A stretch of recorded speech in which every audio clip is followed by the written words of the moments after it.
I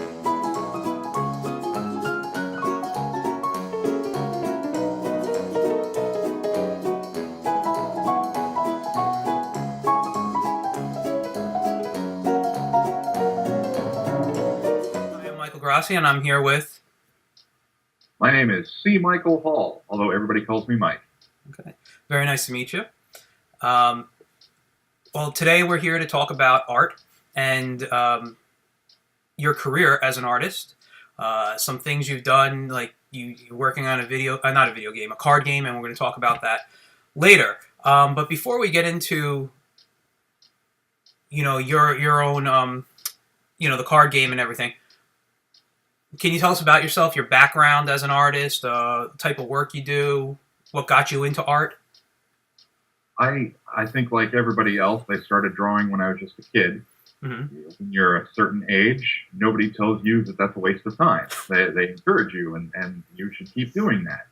And I was fortunate enough to have a family that never stopped saying that. There was never a point at which they told me, move on to other things.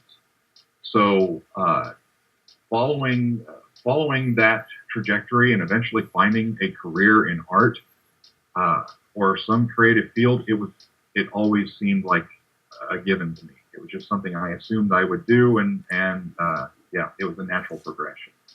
That's great. What were your artistic inspirations as a child, or are they still the same? Have they changed? They've changed over time. There weren't any inspirations that I don't still find inspiration from. I just added to the list. But Okay. when I was about 4, my mom and my grandmother realized how many comic book related TV shows I was watching on television, so they started buying me lots of comics. Okay. And that was how they taught me to read. I knew how to read before I got to kindergarten, and I credit comic books for that. And one of the first artists I was exposed to consistently was Jack Kirby. Back then, Marvel was doing these little pocket edition paperbacks in which they'd put 6 to 8 classic Silver Age issues in, and I had this Incredible Hulk paperback, and I didn't realize that's who drew it. It was several years later when I realized what his actual name was. It was just the guy who drew the Hulk, but that was my initial inspiration. And since then, there have been so many, and a lot of my inspirations don't even make sense because my art looks nothing like theirs. But everywhere from Bernie Wrightson and Alex Toth to guys like Jack Kirby and European artists like Mobius and all points in between. Okay. That's awesome. I actually have a few of the same that you've mentioned. So I think, and I have a similar background where I read comics growing up, and and it was those artists that inspired me to do the work. Although I'm more from cartoons than I am from actual comics. So animation's where my inspiration comes from more.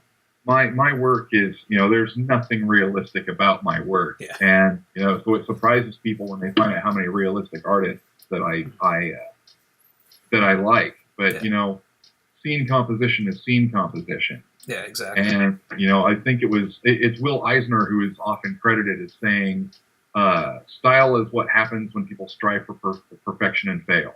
Yeah. So I will look at artists who I know I will never draw like them, but I'm still learning from them. Exactly. That's great. So, how about a little bit about your background as an artist? When did you start in the industry, or have you worked in multiple industries, things like that? I've been in and out of the industry and on its periphery a few times. I've always kind of done things.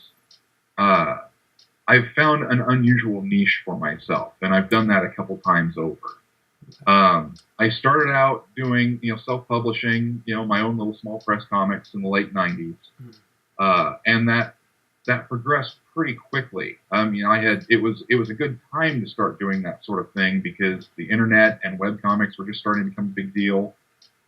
There were avenues for self-promotion that indie publishers hadn't had before, and it wasn't too long I think I had done maybe 14 or 15 issues of a regular series on my own before I ended up working as managing editor for an actual publisher. Okay. And it was actually I think more my writing background that landed me that position. Although having been an artist as well, it positioned me well to be able to communicate effectively with artists. Okay. So, those of us who draw in a cartoony art style, the American comic book industry doesn't have a whole lot of use for us most of the time. But that language, that language of art, combined with my ability to write, it put me in a good position to become an editor. Okay. And I did that for a couple of years, working for Ape Entertainment. If your students know them at all, it's probably through their licensed work. They do comics based on the DreamWorks film properties. Yeah. And they Sesame Street and things of that nature. They were doing a lot of licensed stuff. I haven't worked for them for some time now. Mm-hmm. I still continued to freelance for them after I left the company. But I fell into a completely different area when I kind of bridged the gap between comics and education. Okay. And I started doing a series of educational comic books for libraries.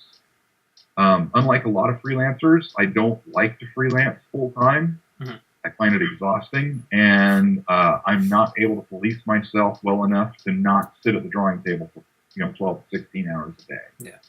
So I don't let myself freelance full time unless I'm in a really good groove.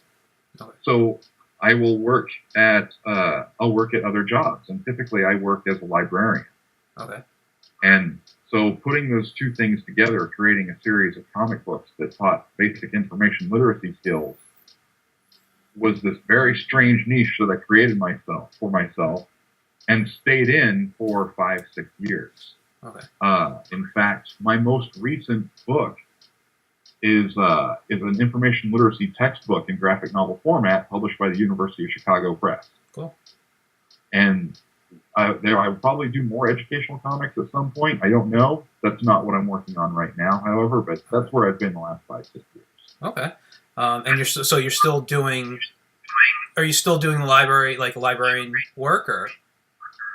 Right now, no. Right now, I've just been working on other projects, but I expect probably to head back into the library world sometime this year. Okay, that's cool. That's great. I actually have a couple of friends of mine who are librarians, and they love their jobs, and I've talked to them about stuff like that. I think it's really interesting. So you were saying that you're probably going to go back into the library in the next within the year. Yeah, probably so. Okay. Unless one of these projects takes off to such a degree that I'm not able to. But I enjoy working in libraries. It's intellectually stimulating. It's, a lot of people just envision that it's just handing books to people and putting books on shelves. But my particular specialty is reference and research questions. Okay. So every day I'm doing something different and learning something different and cramming new things into my brain, and that's just I dig that. That's really cool. One of the things I wanted to say, and I'm sorry, I'm hearing a little feedback on my end now. I remember I saw that you had a blog, I think a librarian blog or an educational blog. Do you still have that? It's been a long time since I updated it because I've been otherwise focused. Okay. If I had the ability to be 3 people, I could still manage to fill those 3 people's days and still have things to do. Yeah. But yeah, I had a blog for some time that reviewed graphic novels with an eye toward librarians. The librarians doing collection development and things of that nature. What sort of books should you be carrying in your library? Because a lot of librarians they don't follow comics. They have no idea. Yeah. So they kind of need to be shown what target audience a book will appeal to, how a book fits in with the rest of the product line. That's the thing that confuses most people, is understanding where these books fit into the greater scheme of the publisher's output. Yeah, it was a topic that I used to speak on at library conferences, and it evolved into a book, and then it evolved into a blog as well. Okay. So, like I said, I've found some strange niches for myself in the art world, Yeah. and it's just it's been pretty effective. Okay, that's cool. I know I've been on that blog in the past. It's still up and active if people wanted to go read it. It's still up, yeah. It's at comicbooklibrarian.com. Okay. I haven't updated it in, I think, just over a year now. I've been that busy. It was supposed to have been taken over by some librarian friends of mine, Mm-hmm. and then one of them got promoted to a director position, and the other one had a new baby. So these things haven't. It just hasn't happened that anyone was able to take it over, and I haven't had a chance to get back to it. But Okay. it'll happen probably about the same time that I end up going back to work in libraries myself. Okay. Well, I look forward to it. I enjoyed it, and I know I recommended it to a couple of friends of mine who are librarians. So Good, good. Okay, let's talk about your card game. That's probably the big project you have going on right now, right? Or The card game, as far as art projects go, is basically over. okay. All the artwork is done. I was determined to have the entire thing drawn and have all the graphic design finished and have that all laid out before I ever started promoting the thing and I ever even thought about the Kickstarter. Okay. I thought, I want to make sure that I've got all of that. Basically, it's like having your comic book drawn before you bother, soliciting it to Diamond. Yeah. Just making sure that you're going to be able to list the product. Okay. Can you tell us a little bit about the game itself, how you came up with the idea, the characters, things like that? I've always been interested in game design. I started doing lots of tabletop gaming when I was in middle school, and I don't mean just, the traditional board games, but, the nerdier stuff, Dungeons and Dragons, things of that nature. And I really got into the nuts and bolts of game theory. What makes a game? What do players gain from playing these games? And so over the years, I've contributed little bits of writing or art to various role-playing games or other tabletop endeavors. But it occurred to me that, again, the timing is good to, that you can now promote these sort of things and crowdfund them and just publish them yourself. Mm-hmm. So this card game idea came to me really, honestly, I couldn't tell you where the inspiration initially came from, but I was sitting there watching some movie or the other, and this image of this cartoon vampire popped into my head. And I thought, hey, there might be a game there. And then what I came up with was a game that I have since come to call Vampsylvania. And the idea is the players are all new vampires who have had the misfortune to rise in the most vampire-savvy town on Earth. And so as they try to hunt these villagers, the villagers are able to turn the tables on the players and kick their butts. So it's this strangely humorous, the artwork is all just as cute as I could make it possibly be, game in which, the players try to capture these villagers, but these villagers, over time, will form an angry mob and may actually defeat the players. So the players have to compete against each other, and they have to compete against the villagers. And I thought that combination of cooperative and competitive play would be a lot of fun, because with a game, you want people sitting around the table having not only an exciting, engaging experience with the game itself, with the bits and pieces, with the mechanics, but with each other. And I thought that was a really cool dynamic to have. For 1 minute, you're doing something really cuts the table from you, and the next minute it occurs to you that you need that person to succeed, or you're all going to lose, and you all of a sudden have to help them.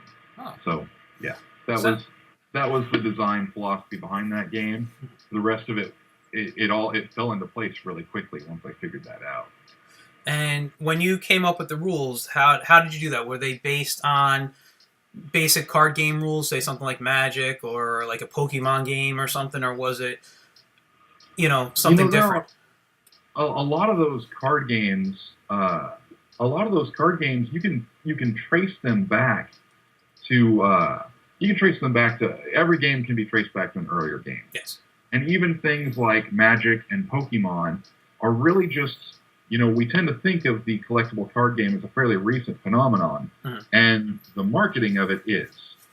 But the basic mechanics, the idea of as you play cards, they stack on top of each other and those values mean something. I mean, you can find that in incredibly simple card games like War. Yeah. So yeah, the mechanics themselves are not complex. I wouldn't say they're based on anything in particular, but a lot of the concepts are going to be very familiar. You play cards that will bump up your effectiveness, while you'll play cards on other people that will lower theirs. And then there are cards you can play that will actually adversely affect the entire table, but you'll play those in a situation where you think you've got other cards that will enable you to still have the edge and screw over everybody at the same time. But if you're wrong, there's that whole mechanic, like I talked about, where eventually the villagers will rise up against you. And if you're wrong, you actually just made that worse.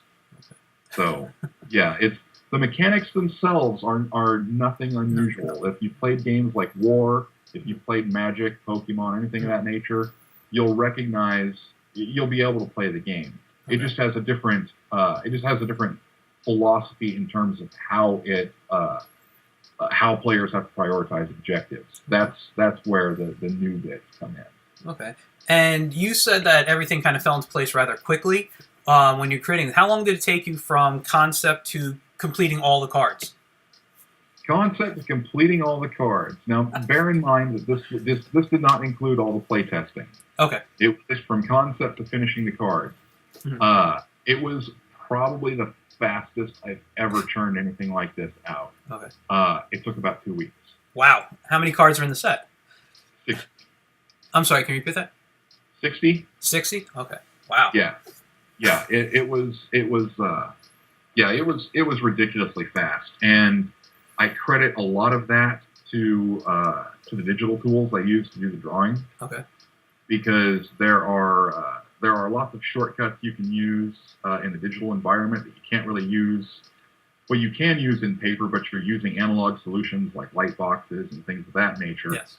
Where I was able to create.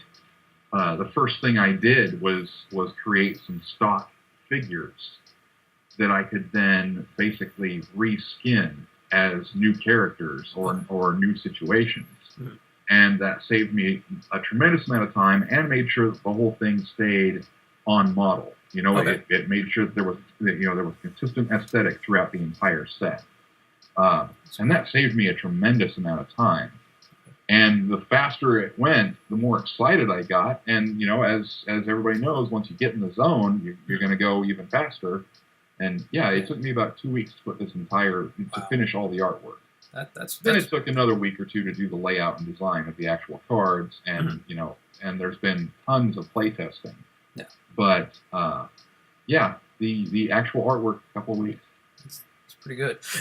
I couldn't imagine knocking off 60 cards in 2 weeks. Just the artwork form in general. Honestly, even when I tell people, I'm kind of stunned it happened.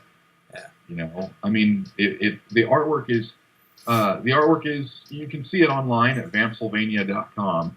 There's some preview art there, and there's a link to the Facebook page from there. Okay.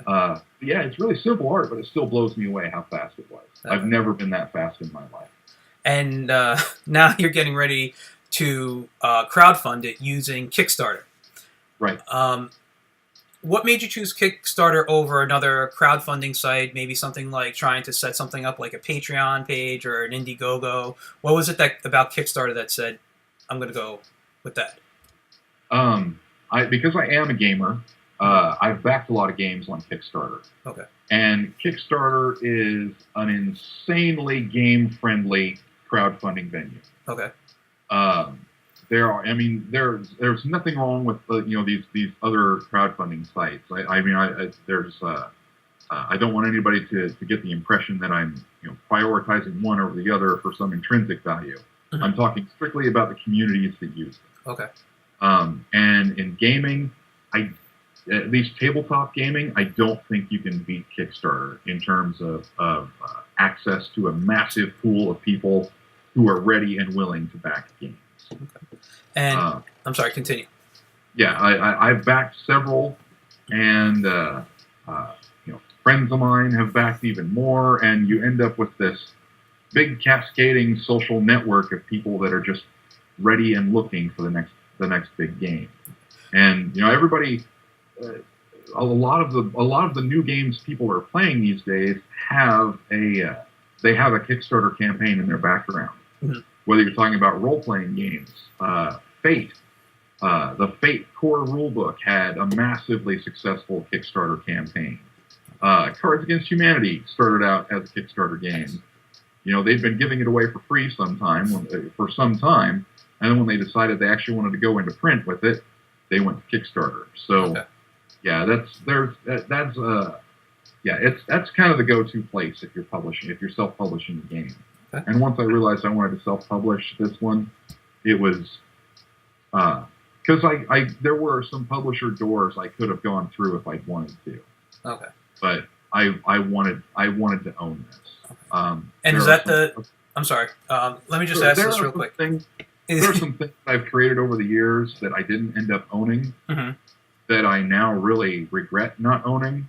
So it was important that I owned this one myself. Okay.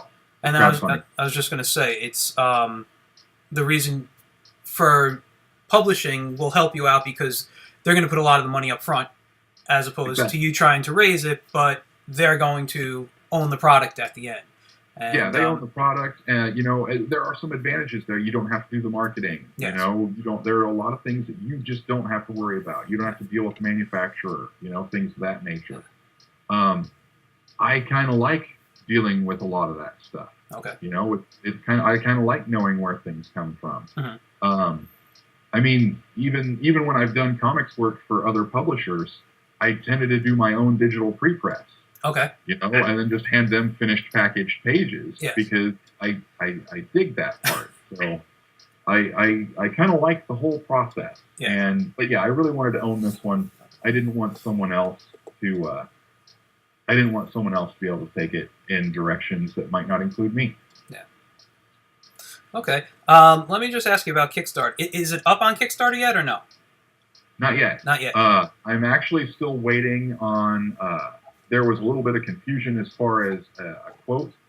A manufacturer and I weren't able to quite communicate effectively on a finer point for some of the packaging. Okay.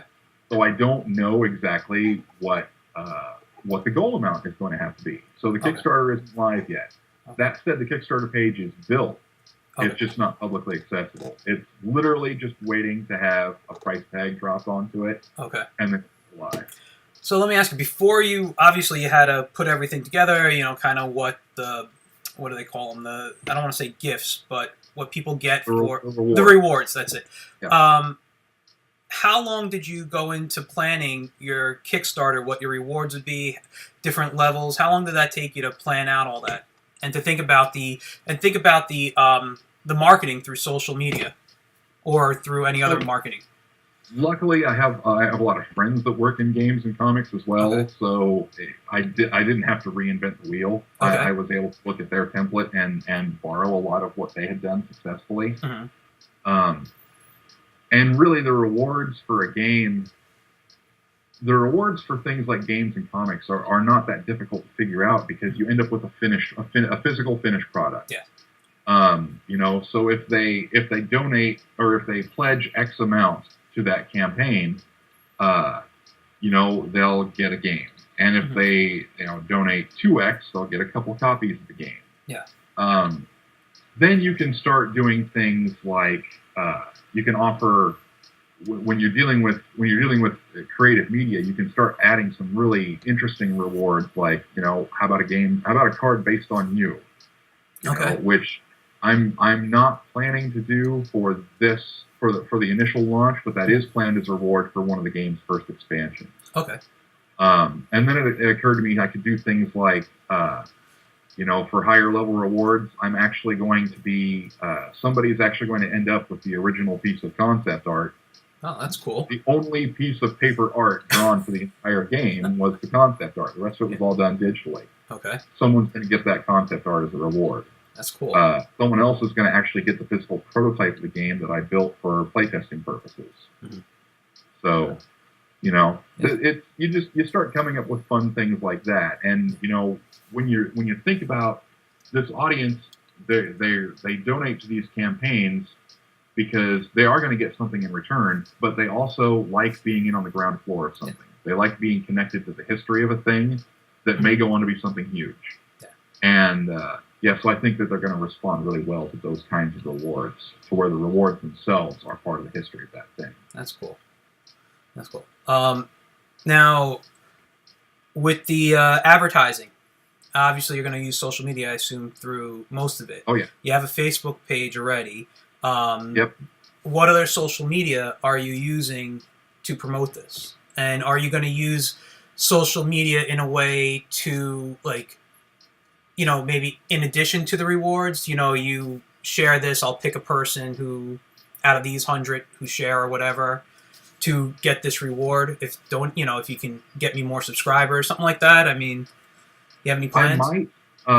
Honestly, at this point, I'm not really sure how social media is going to factor into the advertising and marketing for the game. Okay. Because there are a lot of forms of social media that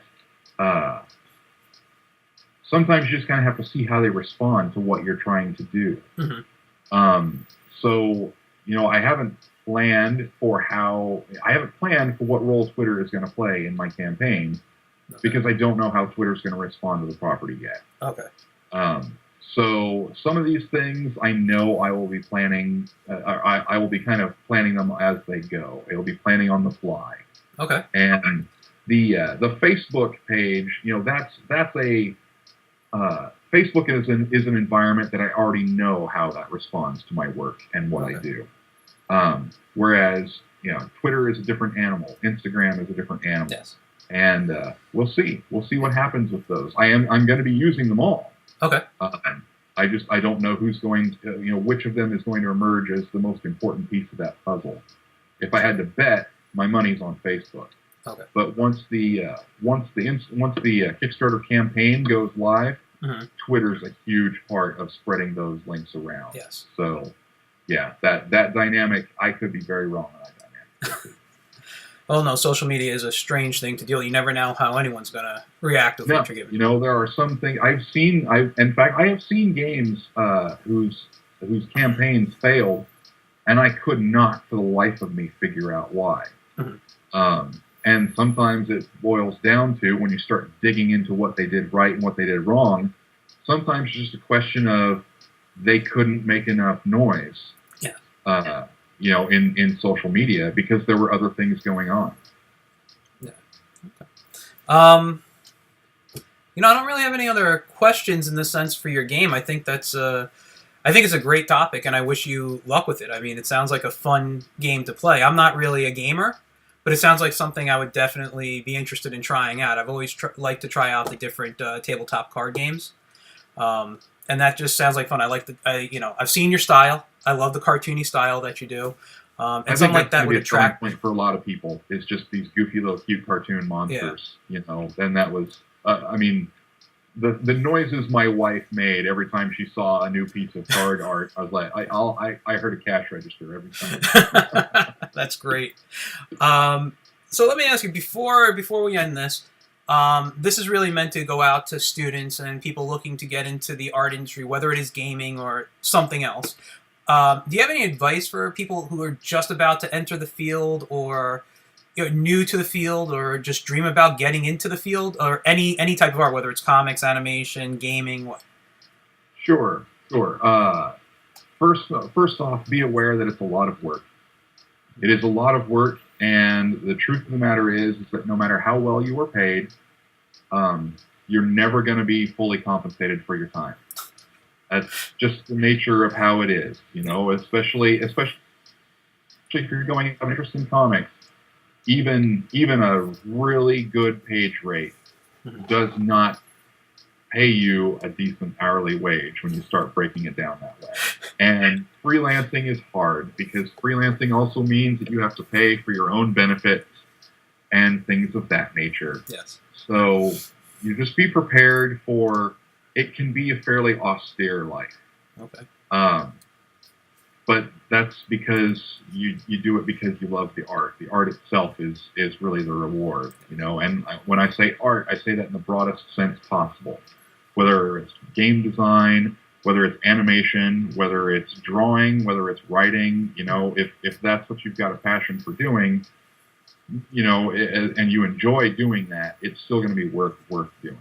So be prepared for some long hours, but they're going to be long hours of producing the stuff you love. And the other big piece of advice I would give would be find a niche for yourself. Mm-hmm. You know, I wouldn't have any success at all if I were trying to be the next Frank Frazetta. My work looks nothing like Frank Frazetta's. That's not the aesthetic that I generate in my head. It would be stupid of me to try to follow his career trajectory.